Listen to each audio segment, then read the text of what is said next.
We start the second part of Pañcākṣarī today. Basically, we need to focus on understanding what is the importance of the Pañcākṣarī, what really is bhakti and how bhakti is generated inside us. It is an aspect of us which has to do with a lot of emotions. In some ways we can call it emotions, in which the emotions are really not at the level of feeling some kind of happiness because of some food, the kind of joy that you get by eating a food, or a joy that you get by touching something, or it is not one of the indriyas that is going to give joy. It is a joy where all the indriyas are shut off. You need to shut off all the indriyas, shut off all those inputs, and just exist in the joy of knowing, the joy of knowing Him. That is bhakti.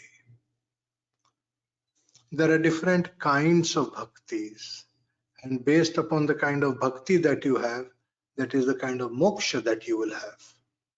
If you just are having a strong urge continuously to be with Him, to be a part of Him, to be constantly in His presence or His companion, then it is sayujya moksha. To become His something He touches, like the trishul or a damaru, then it is sayujya. You are becoming yuja. You are being associated with His body. It could be just to be in the same loka as Him, to continuously experience His light in His loka. Salokya moksha.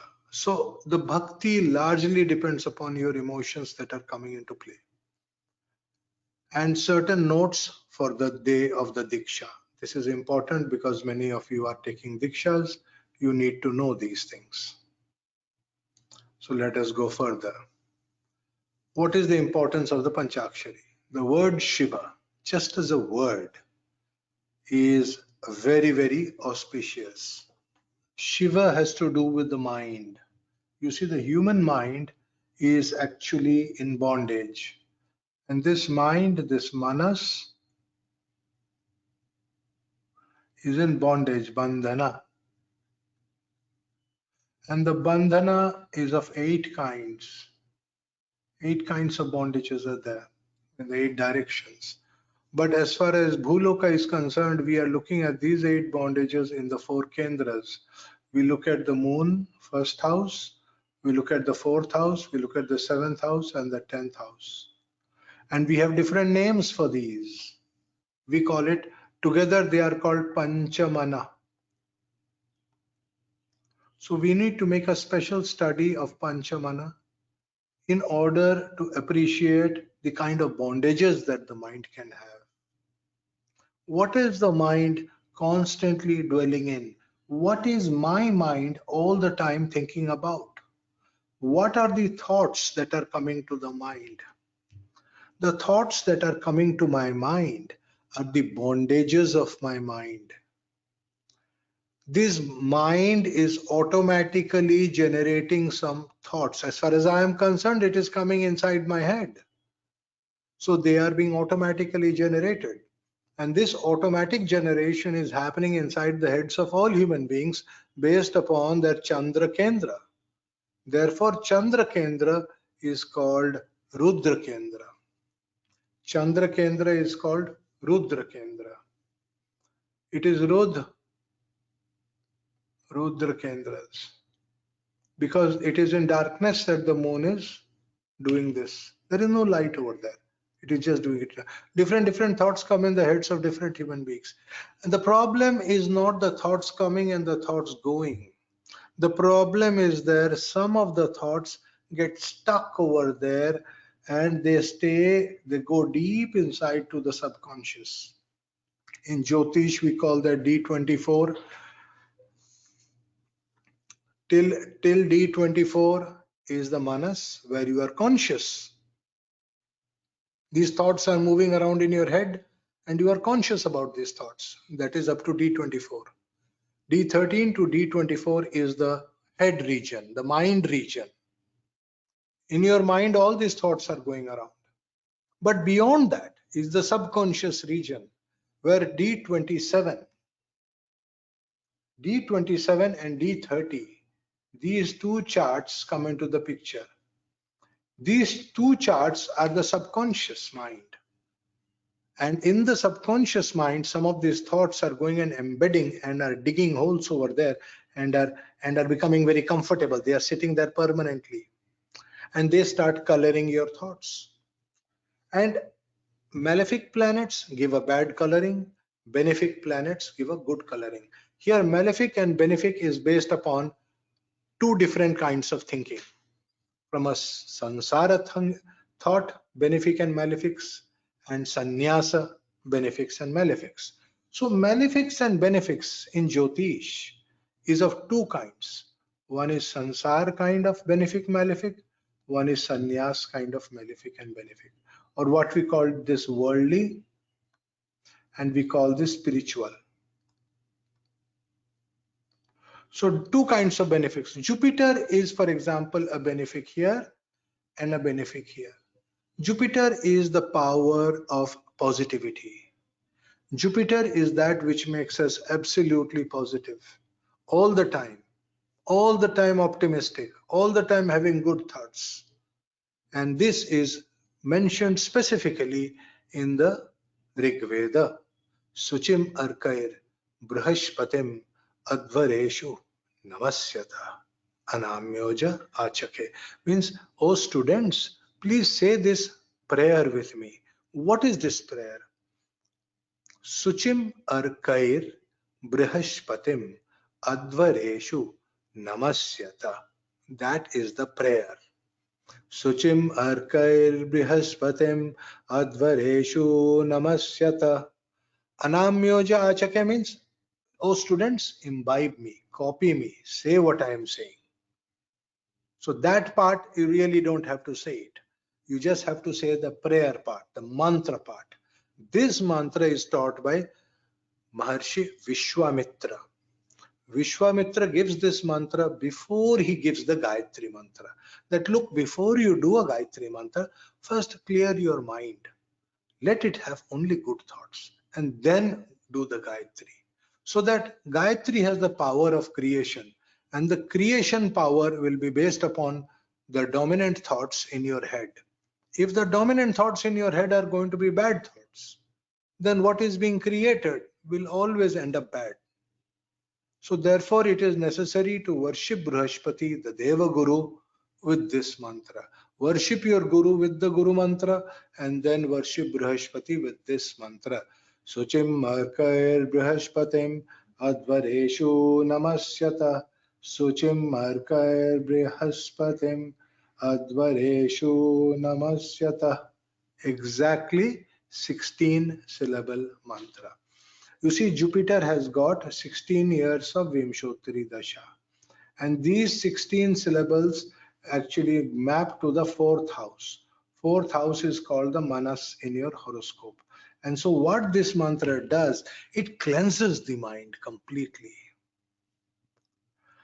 Okay, coming back to the Manas. What is so auspicious about Shiva is the good thoughts, the power of Jupiter. Whether it is worldly life, I must have good thoughts. Whether it is spiritual life, I must have good thoughts. I must be positive all the time. Negativity is not helping anybody. Then we have a planet like Ketu, which in the worldly, it is considered a very malefic planet. In the spiritual, it is a benefic just after Jupiter. You see that? In the world, Sansara, he is very malefic. In the Sannyasa, he is very benefic. Extremely benefic. He is more benefic than Shukra also.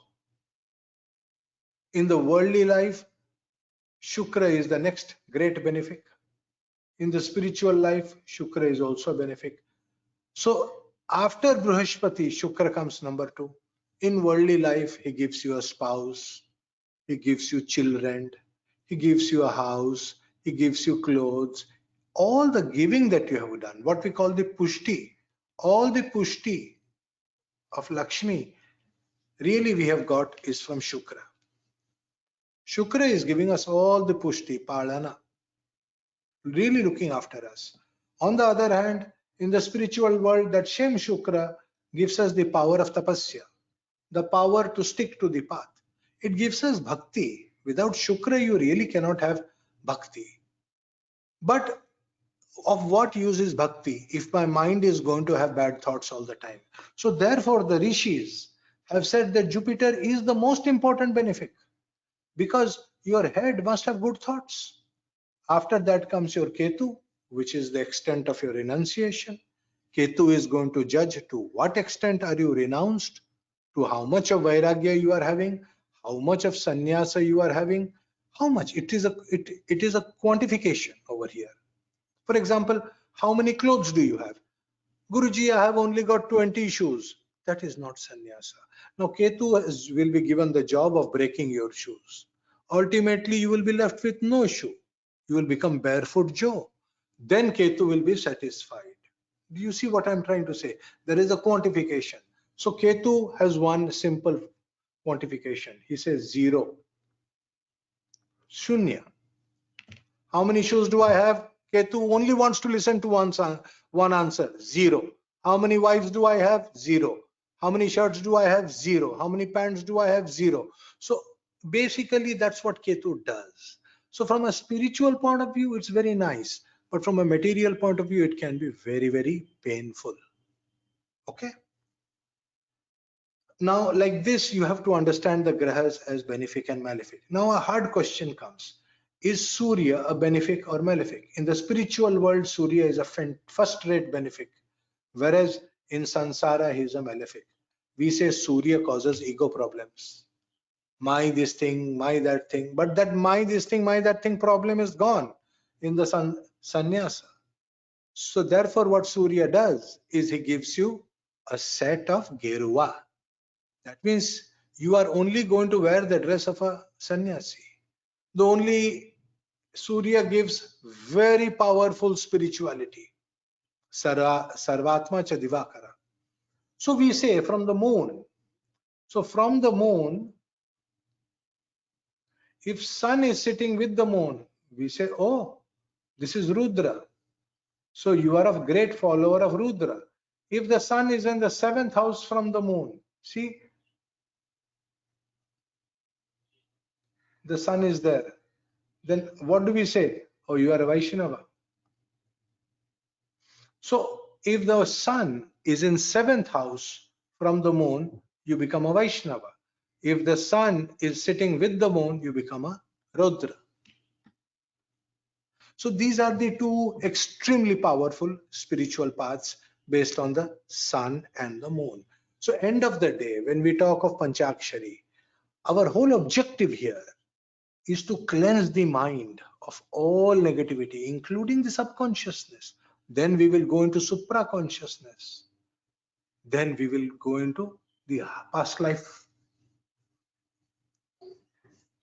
So that is how we have to do. That is what Pañcākṣarī does.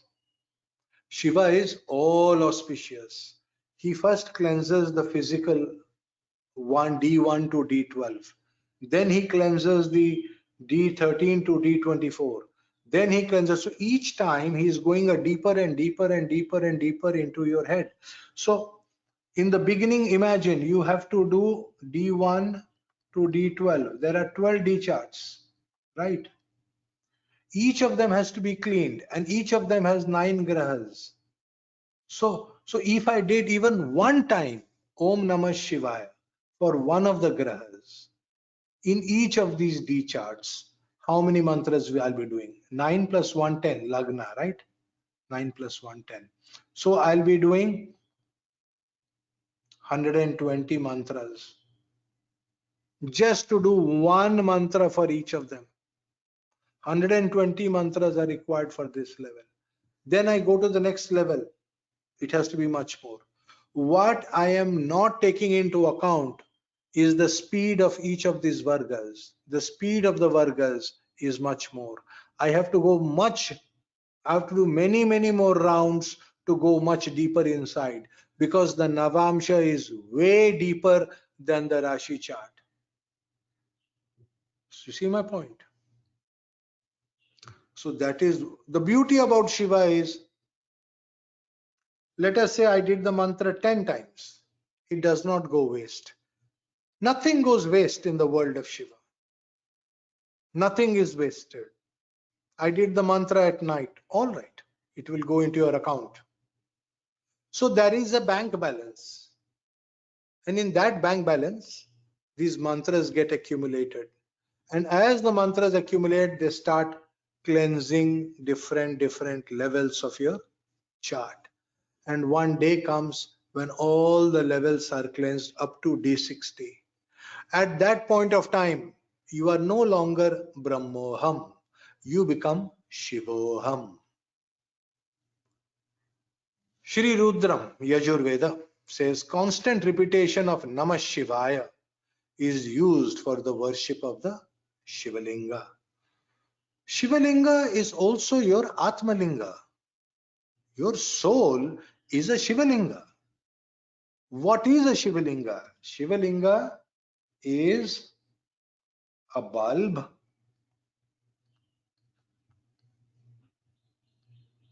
and this in the bottom is the battery. This battery, which we call the Shakti Pitha, that's why it's called Shakti. Shakti means energy and is the battery. This battery is constantly supplying energy for this bulb to glow. So when you do Pañcākṣarī, you are basically causing that light to glow. Namah Shivaya. What is the color of the light? It is white light. Namah Shivaya. White light. What is the color of the Tattva? Black. Pitch black. The color of the light is exactly opposite the color of the Tattva. So it is very easy to understand. Let us go to Mooladhara. In the Mooladhara, what is the mantra you are doing? Ma Shivayana. Ma Shivayana, Ma Shivayana, Ma Shivayana. That is what you are doing. What is the color of the Tattva? This Tattva is square in shape and is yellow in color. So what is the color of the Shivalinga? That is when the Shakti is becoming yellow. The mantra you are doing is coloring the Shakti. The Shakti is becoming yellow in color. So the bulb will glow green. How interesting. It is Shiva is not the same color as the Shakti. Shiva is opposite color of the Shakti. Exactly opposite color. If the color is yellow over here in Mashivayana, then the bulb that will glow is green in color. Shiva becomes green in color, very bright green, a green light is glowing inside your body. And we know green is very, very good for the body because green is the color of planet Earth. This is how the Pañcākṣarī works. That is why it is so important for you, particularly for your Atmalinga. There is a shloka called the stotra called the Daridrya Dahana Stotra, poverty ending stotra. What is poverty? What is the greatest poverty? When this battery, when Shakti battery dies, when the battery dies, we say you are suffering from utter poverty. Poverty is not the poverty of your bank balance. Poverty is not the poverty of what you are seeing outside. The real poverty is in your soul. This soul is a Shivalinga. It is called the Atmalinga. And the Shakti battery is poverty stricken.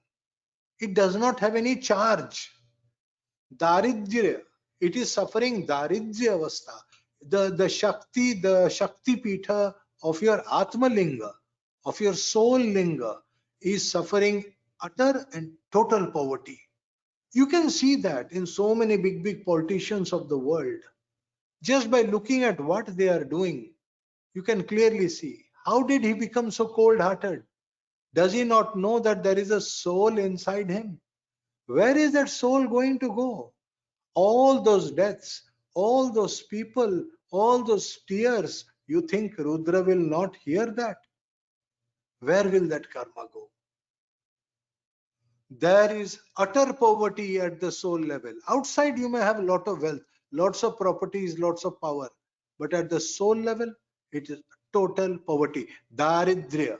So Vasishtha says, he says, Daridya Dukkha. From that poverty, there is a sorrow that is growing inside you. A terrible sorrow. Daridrya Dukkha. Dahanaya. Burn it away. Burn. Why burn? Burn is coming from energy. When there is an energy, this bulb will burn. So when you say Namah Shivaya, this battery, the Shakti battery, starts charging. When the Shakti battery will start charging, gradually Shakti will be fully empowered and the Shivalinga will start glowing. It is always Shakti that causes the Shivalinga to glow, because we are in Bhuloka. We are totally under her control. The laws of Bhuloka are applicable to us now. Daridra Dukha Dahanaya Namah Shivaya Cha Namah Shivaya. Daridra Dukha Dahanaya Namah Shivaya. You see, that is the power of the Pañcākṣarī. The sorrow caused by every kind of poverty is destroyed by Namah Shivaya.